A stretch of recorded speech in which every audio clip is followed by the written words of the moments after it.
and together with my lawyers in my law firm, sila Attorney Resi Rizadan Lasco and others, nandito po kami ngayon para isubmit po yung aking counter affidavit doon po sa obstruction of justice na naman na final ng kaso ng CIDG po sa akin, at nakapag-oath na ako at nasubmit ko na yung counter affidavit.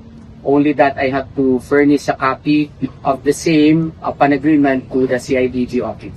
Well, defenses on the charge against me for obstruction of justice, they anchor the same on three modalities in the commission of obstruction of justice case, and I just simply provided the defenses, such as but not limited to the fact that I was only performing my duty as legal counsel, and that I did my job as a lawyer, and all of which are reasons enough not to indict me for obstruction of justice. Otherwise, all lawyers who will be defending accused persons would be liable for or would be indicted for obstruction of justice. As I've said, tatlong modalities yun, pero kung i-enumerate ko yun, baka in question naman ako. I hope you understand.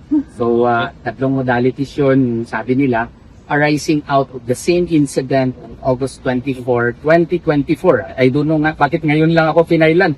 Siguro dahil na-dismiss na yung mga ibang mga kaso ko,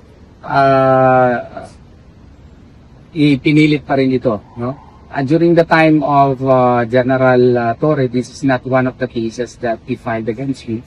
But since this has been filed already, we put it best to prepare a good counter affidavit, hoping and praying that the case would be dismissed.